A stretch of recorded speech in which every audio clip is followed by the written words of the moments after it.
At 16, my mother made me keep the family's biggest secret. 30 years later, it came out, and they all said I was the liar.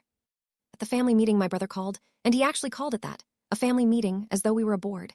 He stood up in our mother's front room 8 weeks after her funeral, and he said to 11 people, "I want everyone to hear this from me. Fiona has known since she was 16. 16. She has sat at every Christmas dinner in this house for 30 years, looking us all in the face, knowing. She let Dad go to his grave not knowing. She let me grow up not knowing. And she's going to tell you now that she had her reasons, and I want you all to remember, when she does, that 30 years is not a moment of weakness.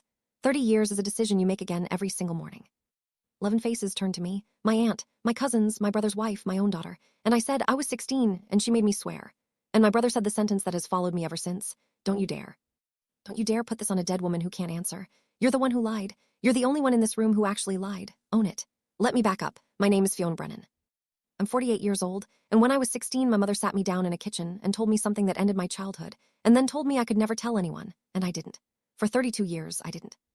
And when it finally came out, not through me, through a DNA test my cousin took for fun, my family did not turn on my mother, who created the secret and imposed the silence. They turned on me, the teenager who obeyed. I became, at 48, in a room full of people I'd known all my life, the family liar, the one who deceived them all, the one who let it happen, and every single person in that room prosecuting me for a silence I had been ordered into at 16. I loved and trusted the woman who ordered it, and she was dead and could not be asked, and so the whole weight of 30 years landed on the only person still alive to blame. It took me a year, an 83-year-old woman's memory, and a note in my mother's own handwriting that I found in the last place anyone would look, to prove that I had not chosen any of it. You have to understand the family, and you have to understand my mother, because everything that happened flows from what she was. We were Brennans, and being a Brennan meant something specific in our house. It meant you did not air things. My mother, Nuala, was a formidable woman, a nurse, a matriarch, the one who ran the parish committee and organized the funerals and knew everybody's business and told nobody's. She was not cold. She was warm, actually, funny and sharp and enormously capable. But she had an iron rule that governed the whole family, and the rule was this: what happens in this house stays in this house. There were 3 of us. My brother Declan, 6 years older, me, and my younger brother Ruari. My father Michael, who was a gentle, quiet, rather passive man entirely governed by my mother, and who I loved very much. And when I was 16, a Tuesday in November, I still know it was a Tuesday, my mother sat me down at the kitchen table after everyone else had gone out, and she told me that my brother Ruari, who was 11, was not my father's son. She told me because she had to tell someone. I understand that now with a kind of clinical clarity that took 30 years to develop. She had carried it alone for 11 years, and it was eating her alive, and she needed one other human being in the world to hold it with her, and she chose the person least equipped and least able to refuse, her 16-year-old daughter. She told me the whole of it, who, when, the circumstances, which I am not going to relate here, because they are hers and because they are, honestly, sadder and more ordinary than anyone would imagine. She cried. My mother, who I had never once seen cry, sat at that table and wept and held my hands and told me she had never told anyone and could never tell anyone. And then she made me swear. That's the part I need you to sit with. Because it wasn't a request. It wasn't please don't tell. My mother took my hands and she said, and I can hear the exact cadence of it 32 years later, "Fiona, you are the strong one. You have always been the strong one. This would destroy your father. It would destroy Ruari. It would destroy this family. So you are going to carry this with me, and you are never going to tell a living soul, and you are never going to speak of it to me again. Promise me. Swear it on your life." And I swore it. I was 16 years old at my own kitchen table, watching my mother cry for the first time in my life, and I swore on my life to keep a secret that was not mine. What choice did a 16-year-old have? People have asked me that, sometimes cruelly, over the past year. What choice? You were 16, you weren't a baby, you could have told your father. And I want to say to those people, you have never been a 16-year-old girl whose mother is weeping and telling her that speaking will destroy her father and her little brother. There was no choice. There was only obedience, and I gave it. And I gave it out of love and terror, and the simple structural fact that she was the adult and I was the child. I want to slow down and tell you the whole of that night properly, because everything in the next 3 decades comes out of about 40 minutes at a kitchen table, and because when I finally described it to my family, they heard a summary and dismissed it. So here it is, not summarized. It was a Tuesday in November 1993. My father had taken Declan and Ruari to a match. I'd stayed home because I had an essay. And I remember being mildly annoyed to be interrupted, because my mother came in and sat down opposite me and moved my books to one side, which she never did. And she said, "I need to tell you something and you're not to say anything until I've finished." I thought somebody was ill. That was my first thought, that she had cancer, that Dad had cancer, that somebody was dying. And in a way I was relieved when it wasn't that, for about 90 seconds, until I understood what it actually was. She told it badly, in the wrong order, the way people do when they've rehearsed something for years and then can't get it out. She started in the middle, with a year, 1982, and then had to go back. It took a long time. And what I mainly remember is that she couldn't look at me. Well, she said it so. She talked to the tablecloth, and her hands kept smoothing the same 6 inches of it over and over, and I watched her hands rather than her face. And I have never been able to see a hand smoothing a tablecloth since without a drop in my stomach. And when she'd finished, she looked up and she was crying. And I want to be precise about this because it matters more than anything. I had never seen my mother cry. Not at funerals. Not at my grandmother's funeral. Nuala Brennan did not cry. That was a fixed law of the universe in our house, like gravity. And she was crying at that table, in front of her 16-year-old daughter, and it frightened me more than the secret did. The secret was abstract. My mother's face coming apart was not. And then she got hold of herself. I watched her do it. Watched her assemble her face back into itself in about 10 seconds, which is a thing I have thought about a great deal since, because I learned to do that exact skill in that exact room that night. And she took my hands across the table. And she made the speech. And I want to give it to you as close to verbatim as 32 years allows, because the family has never once heard it, and it is the load-bearing structure of my entire adult life. Fiona, look at me. You are the strong one. You always have been since you were small, and I've relied on that more than I should have. Declan couldn't hold this. Ruari is a child. Your father, and she stopped and started again. If your father knew this, it would kill him. Not a figure of speech. It would take the heart out of him, and he would never be right again, and he would look at Ruari differently for the rest of his life, and Ruari would know it, and that child would be destroyed. You understand what I'm saying to you? Two people's whole lives sit on this, so you're going to help me carry it. You're never going to tell a living soul, and you're never going to raise it with me again, not once, because I can't. And her voice went, I can't do this twice. Promise me, swear it, on your life, Fiona. And I said, I swear. 2 words. I was 16 years old, and I said 2 words, and they organized the next 3 decades of my life. And then, and this is the detail that people find hardest to believe, and it is the truest thing in this entire story, she stood up, and she wiped her face, and she said, Right, your father will be back at 7, I'll do the dinner. And she went to the sink and filled a pot and started peeling potatoes, and the subject was closed forever. And it was closed so completely that within an hour I genuinely wondered whether I had imagined the whole conversation. That's what I mean when I say she forbade me from raising it. It wasn't only that she said so. It was that she demonstrated, within 60 seconds, exactly how it was going to be handled, sealed instantly, and normality resumed with the potatoes. There was no aftermath. There was no, are you all right, love the next morning. There was nothing. I came down for breakfast and she asked if I'd finished my essay. That was the last day of my childhood. I'm not being dramatic. I went to school the next morning, and I was a different person, and I stayed that different person for 32 years. Let me tell you what carrying it actually did, because the family's position now is that it cost me nothing, that I simply said nothing for 30 years, as though silence is a passive state, as though it's the absence of an act rather than an act performed continuously. It isolated me inside my own family, immediately and permanently, because a secret like that doesn't sit in a box. It's in the room every time. Every family dinner, I was the only one who knew. Every time my father ruffled Ruari's hair. Every time someone said Ruari had my father's chin, and people did say that. That's the thing about families. They see resemblances they expect to see. I had to arrange my face. I got very, very good at arranging my face. At 18, I could hear my father call Ruari, son, and feel nothing move in my expression at all. And that skill, which I acquired at 16 out of necessity, has made me, I think, a somewhat unreachable person for the rest of my life. It changed my relationship with my mother permanently. She had told me never to speak of it again, and she meant it absolutely. We never once discussed it, not once in 32 years from that Tuesday to her death. But it was there in every interaction, an enormous silent third party at every conversation we ever had. She could not be fully warm to me again, because I was the evidence. I was the only person who could ruin her, and even though she trusted me, some animal part of her never stopped being aware of it. My mother loved me and was slightly afraid of me for 3 decades, and I felt it, and I never once understood, until much later, why our relationship had a strange dead patch in the middle of it. It made me strange with Ruari. A little brother who I adored, who I had helped raise. I could never be quite natural with him, because I knew a thing about him he didn't know about himself, and every conversation had a floor under it that I could see, and he couldn't. He has said in the past year that I was always a bit distant with him. He's right. I was distant because I was managing, at every moment, the enormous mechanical effort of not saying the thing. It made me, for a long time, a poor partner and a frank person.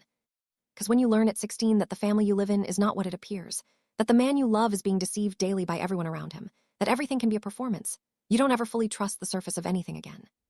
My first marriage failed, and I know precisely why. I could not let a man fully in. There was a room in me with a locked door and a thing inside it that would destroy people, and no one was ever allowed near it. Let me give you 4 specific occasions across those decades, because the family's case rests on the idea that nothing was happening, that I was simply a woman not speaking, which costs nothing. I was 19, home from college, and my father took me out to the garage where he was building something, and he said, apropos of nothing, in that shy way he had, "You know, I never thought I'd get another one. Ruari, at my age." And he laughed. Best thing that ever happened to this family, that lad. And I said, "He is, Dad." And I meant it, and it was also the most complete lie I have ever told, and I was 19 years old holding a spirit level. I was 26 at Ruari's 21st, and my mother made a speech. She stood up in a function room and talked about her youngest, her surprise, her blessing, and she said to a room of 80 people, "And he's the image of his father." And everyone laughed and agreed, because he was a bit around the eyes, because people see what they expect. And my mother's eyes found mine across the room for about a second and a half, and then moved on. That was the only reference either of us made to it in 3 decades. A second and a half of eye contact at a 21st birthday party. I was 31 and getting married, and the night before, my mother came into my room the way mothers do, and I thought, genuinely, with a leap in my chest, she's going to say something. She's going to acknowledge it. She's going to say sorry, or thank you, or anything. And she sat on my bed and talked for 20 minutes about the flowers and my aunt's hat, and whether the hotel would do the vegetarian option properly, and then kissed my forehead and left. I lay awake most of that night. I got married the next day with a locked room in me, and my husband, who was a good man, spent 8 years knocking politely on a door I could not open, and eventually stopped. And I was 34 at my father's wake, and Ruari, 28, wrecked, said to me, I keep thinking he never got to see me get my head together. I wanted him to be proud of me. And I held my brother while he cried for a father he'd just buried, and I knew and I said all the right things, and every single one of them was true, and every single one of them was a lie simultaneously. Which is a thing I did not know a sentence could be until I was 16. That is the labor, not silence. Silence is what it looks like from outside. From inside, it is a continuous act of construction, building, every single day in every conversation, a version of reality that everyone else can live in, and living alone in the real one. My father died when I was 34. And I want to tell you about that because it is the single hardest thing in this story, and the family has used it against me most. He died never knowing, and I sat at his funeral holding my mother's hand. She gripped mine very tightly at one point. Neither of us looked at the other, and that was the only acknowledgement between us in 32 years, and I let my father go into the ground with the secret intact. Could I have told him once, in those 18 years between 16 and 34? I have asked myself that 10,000 times, and the honest answer is, I thought about it constantly, and I decided again and again that telling him would be an act of catastrophic cruelty. My father worshipped Ruari.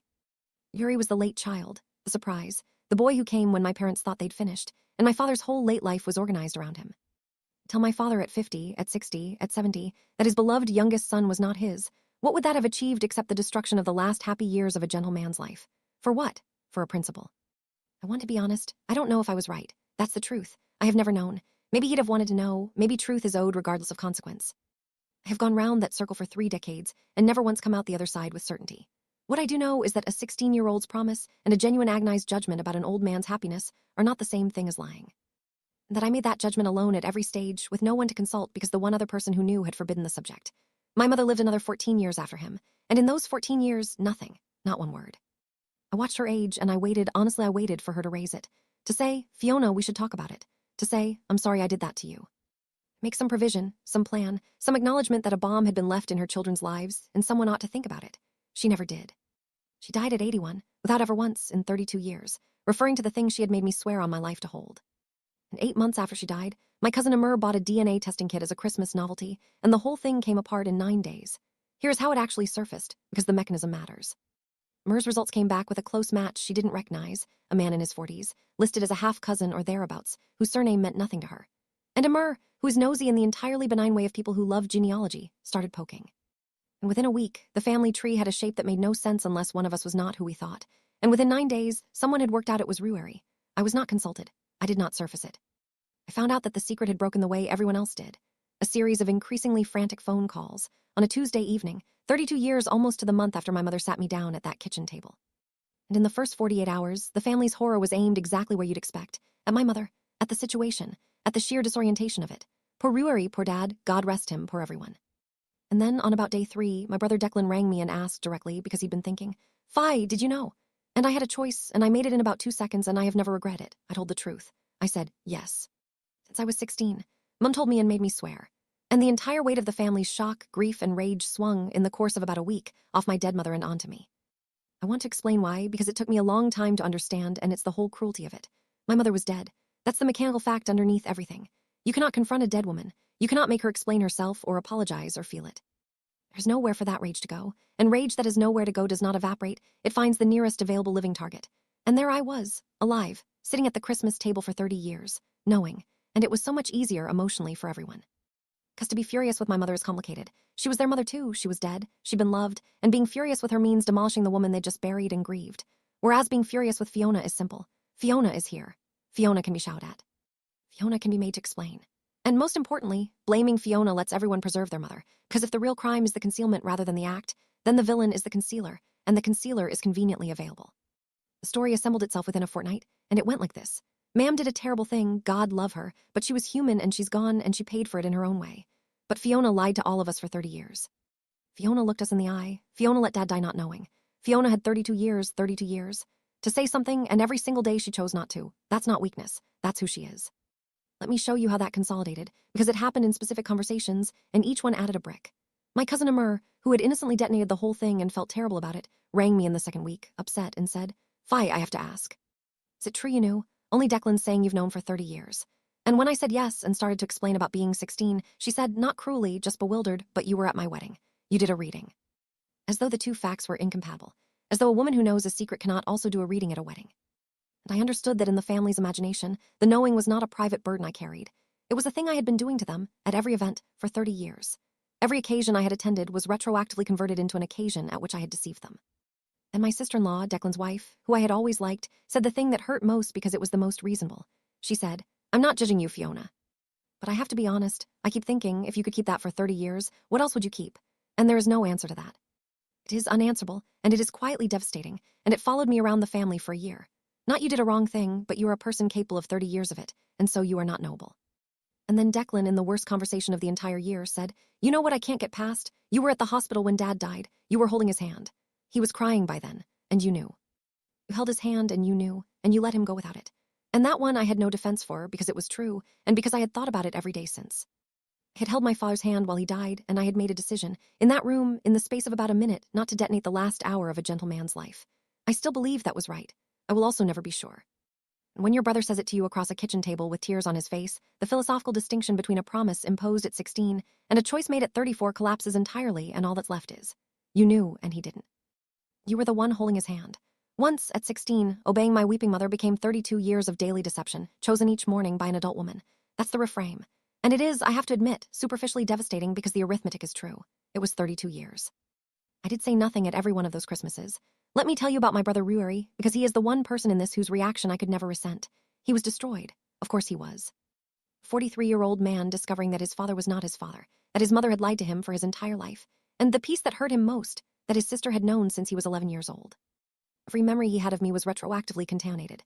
He said to me, in the one conversation we had in that first month, "Every time I talked to you about Dad, every single time, you knew." And he wasn't shouting, he was just wrecked. And I had no answer, because he was right. Ruari's pain was real, and it was mine to answer for in a way the others wasn't. Declan's fury I came to see as partly performance and partly displaced grief. But Ruari had actually been deceived, by me among others, for 32 years, and no explanation about being 16 fixes what that did to him. That's the thing I'd change if I could change one thing, not the keeping. Not telling Ruari, as an adult, before it came out sideways from a DNA kit.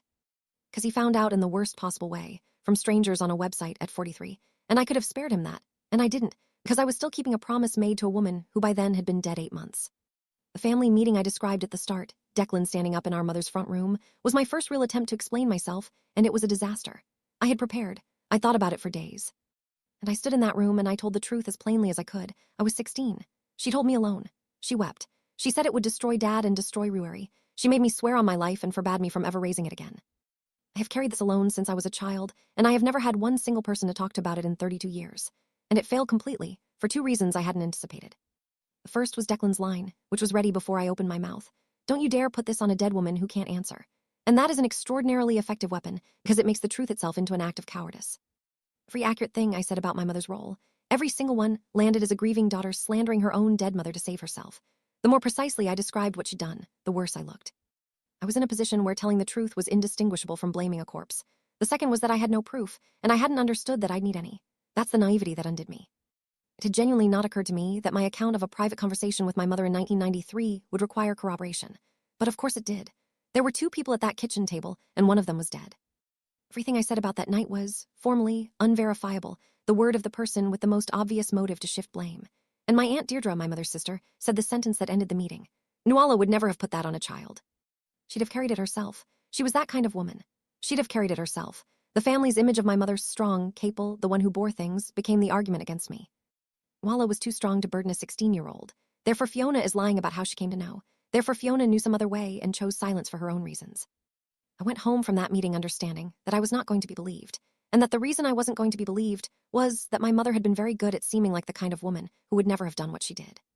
3 months later I got what I thought was salvation, and it turned to dust in my hands. Because I remembered something. A detail from that night that I'd never examined, that when my mother told me, she mentioned, in passing, that Bridie knows. Bridie Cullen, her oldest friend, who had been a fixture in our house my whole childhood. My mother had said it almost as a comfort. "I think, you're not the only one, Bridie knows." Although at 16 it registered as nothing. Bridie was still alive. 83 in a home in Kilkenny, and I established, carefully on a first visit, entirely sharp. And when I sat with her and told her why I'd come, Bridie Cullen closed her eyes and said, "Ah, God, ah, the poor child. She told you, didn't she?" "She told you, and I said not to." I nearly fell off the chair. Bridie had known since the beginning. Bridie had been the one my mother confessed to at the time, in 1982. And Bridie, this is the part that mattered, remembered my mother telling her, in 1993, that she'd told me. Bridie had been horrified. She remembered saying, "Nuala, she's 16, you can't put that on a 16-year-old. And she remembered my mother's response, which she quoted to me exactly. "Fiona's the strong one, she'll manage it. Fiona's the strong one, she'll manage it." A living, lucid, independent witness with no stake in the estate, who could confirm that my mother had told me at 16 and had been warned against it at the time. I brought that to the family with something close to joy. I truly thought it was over. And it did nothing at all, because Declan's response, within about 90 seconds, was, "Bridie's 83, she's your mother's best friend, and she's fond of you. She's remembering a conversation from over 30 years ago, the way she thinks it went, after you turned up and told her your version." And my aunt said, "Sure, Bridie would say anything for one of Nuala's children, God love her." An 83-year-old woman's memory of a decades-old conversation, produced by the accused, after the accused had visited her and explained what she needed. Dismissed as unreliable or kind or contaminated in about a minute and a half, and here's what broke me about that. It wasn't just that they dismissed it. It was that I understood, standing there, that they would dismiss anything. That the family had arrived at a position that was serving them emotionally, protecting their mother, discharging their rage on an available target, and that no quantity of testimony was going to dislodge it, because the position wasn't held for evidentiary reasons in the first place. They didn't disbelieve me because the evidence was weak. They disbelieved me because believing me was more expensive. That was my lowest point, worse than the meeting. Because at the meeting I had merely failed. Now I had produced an actual witness and watched it be waved away, and I understood that there was no version of convincing them available to me. My daughter, who is 24, said to me around then, "Mom, maybe you have to accept that they've decided." And I very nearly did. I very nearly withdrew from the entire family and let them keep the story, because 32 years of holding it alone had left me, frankly, without much fight, and being called a liar by everyone I'd protected was more than I could carry. What saved me was a box of my mother's things, and a habit of hers that I had known about my entire life and had never once thought about, because my mother wrote notes to herself, constantly, obsessively. She was a nurse of a certain generation, and she wrote everything down. Lists, reminders, aid memoirs on the backs of envelopes, notes in the margins of her diaries.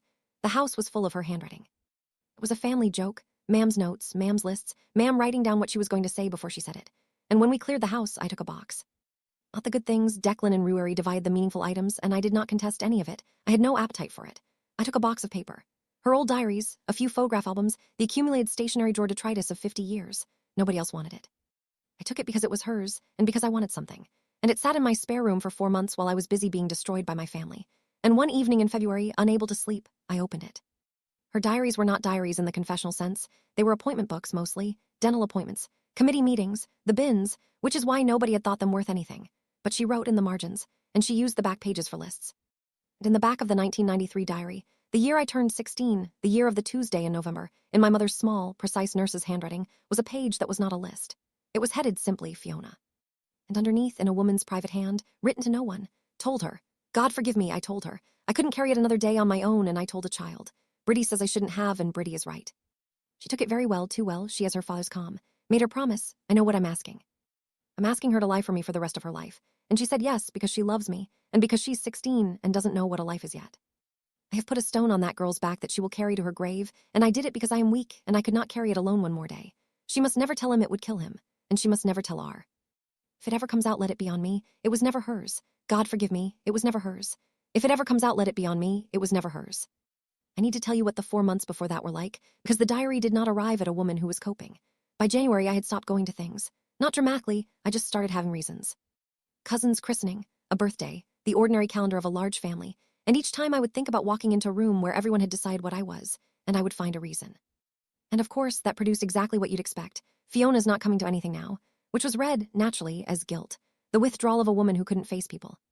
I had spent 32 years being present at everything while holding the secret, and now that it was out, I couldn't be in the same room as any of them, and that final absence became the last brick in their case. I was not sleeping. I want to be honest about that, because I think people imagine this kind of thing as a dignified injustice born with quiet strength, and it was not that. I was 48 years old, waking at 3 every morning with my heart going, running the same conversations over and over. What I should have said to Declan, what I could have said to Ruari, whether I should have told my father in 2004, in 2008, ever. My daughter took to ringing me at 6:30 each morning, just to check, which is not something a 24-year-old should have to build into her day. And the worst of it was a specific kind of doubt that I had never experienced before and hope never to again. Because when enough people who have known you your whole life tell you, consistently, in unison, that you are a certain kind of person, a liar, a woman capable of 30 years of deception, some part of you starts to audit yourself. Began to wonder whether I had enjoyed it, whether some part of me had liked being the only one who knew, had liked the power of it. I lay awake examining my own memories for evidence of smugness, of secret pleasure, of anything that would make their version true. That is what a family can do to you when they close ranks. They don't just take your reputation. They make you go looking in your own head for the crime. I found nothing, for what it's worth. I looked for months, and I found a frightened 16-year-old and a tired woman and no pleasure anywhere in it at all. But I had to look. That's what they made me do. I sat on the floor of my spare room at 2 a.m. and read my dead mother's handwriting telling me 32 years too late that she had known exactly what she was doing to me, that she had been warned. That she had done it anyway, and that she had written down contemporaneously in 1993 the instruction that if this ever surfaced, the blame was hers and not mine. She had left me a defense. Not deliberately, she never told me the diaries existed, she never pointed me to it, and I am certain she forgot she'd ever written it. But she'd written it, on the night or within days of it. And it had sat in a drawer for 32 years, and then in a box in my spare room for 4 months, waiting. The second thing was Ruari, and this is the part I'm most grateful for. Because while the family was prosecuting me, Ruari had been doing something else entirely. He'd been in contact with the man from the DNA test, his actual half-brother. Decent, bewildered man in his 40s from Wexford, who had grown up knowing nothing about any of us, and who had contacted the site out of ordinary curiosity and detonated our family by accident. And that man had things, his own family's papers, photographs. And because his mother had also kept things, a letter, from my mother, written in 1983 to the man's mother, dealing with the aftermath in terms that made the whole situation and its timeline unmistakable. Ruari came to me with it. That was the first time he'd been in my house in 5 months, and he put the letter on my kitchen table and he said, "This is from her, 1983. So she knew from the start, and she knew who, and she made a decision then when I was a baby, and nothing about that was you. He sat down heavily. I've been angry at you for months.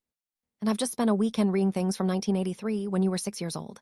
He looked up. You were 6, Fi. When she started this, you were 6. The reckoning was not a legal proceeding. There was nothing to sue anyone over. This was never about money, and I want to say that plainly, because it makes it different from every other family disaster I could tell you about.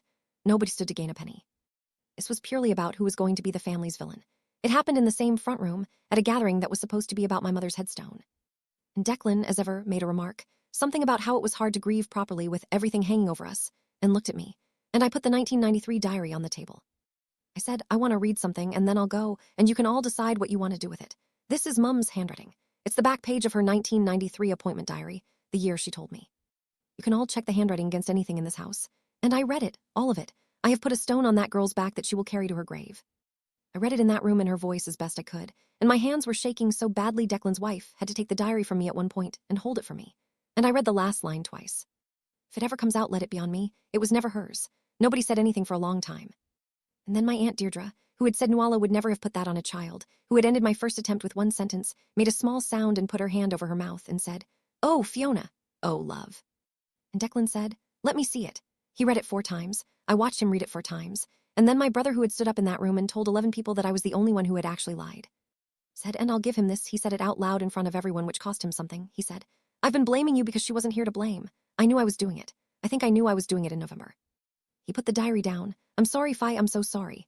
Bridie Cullen was still alive then. She died the following year. I went to see her afterwards and told her about the diary, and she laughed a proper laugh and said, "So she wrote it down." Of course she did. That woman wrote down everything but the one thing she should have said out loud. Let me tell you the honest shape of it. The family's story corrected itself, more or less, over about a year. Not evenly. Some people apologized properly. Some never mentioned it again and simply began treating me normally, which is its own kind of apology and the only one you get from certain people. My Aunt Deirdre wrote me a 2-page letter that I keep. Declan and I are, I would say, genuinely repaired. The diary cost him too much pride for it not to be real. But I did not get the 32 years back. That's the thing that no correction touches. I did not get back my adolescence, which ended on a Tuesday in November when I was 16. I did not get back the ease I might have had with my father, or the natural relationship I might have had with Ruari, or the marriage that failed because there was a locked room in me. I did not get back my mother, either not the version of her I had before that night, and not the chance to ever once ask her why she did it. She died without speaking of it, and I will be angry with her in a low, permanent way for the rest of my life at the same time as I miss her terribly. Both of those are true and they don't resolve. And there's the thing that sits worst. My mother wrote, "If it ever comes out, let it be on me." And she meant it, I believe that. But she wrote it in a diary and put the diary in a drawer, and she never told a single living person, not Declan, not a solicitor, not me, that she had written it.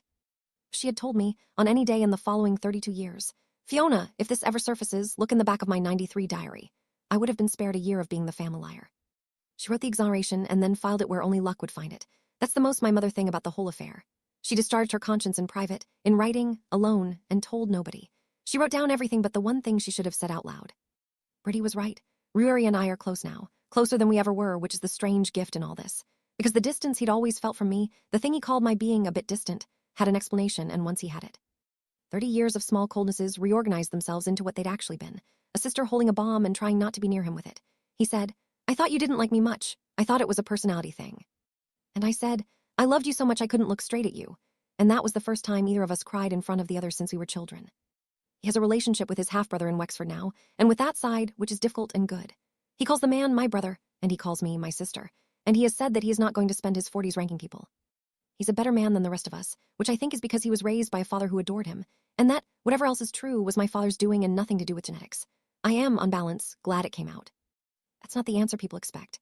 But the secret cost me 32 years, and it cost Ruari a lifetime of not knowing who he was, and there's a relief in the house now that I did not know was possible. My father is not here to be hurt by it. My mother is not here to be exposed by it. In the awful accounting of these things, it surfaced at almost the only moment it could surface without destroying either of the people she was protecting. Here's the last thing. I said I lied to them for 30 years, and in the narrowest sense, that is factually accurate. I knew a thing and did not say it at every dinner for 3 decades. But there's a difference between a lie and a sentence, and the difference is who chose it. I did not choose that silence. It was imposed on me at 16 by an adult I loved and could not refuse, sworn out of me while she wept, and enforced for 32 years by prohibition on ever raising it, including with her. I was not a conspirator. I was a child who was handed something too heavy and told she was strong enough, and who then spent her entire adult life proving that she was, at enormous cost, only to be prosecuted for it by the very people the silence was designed to protect.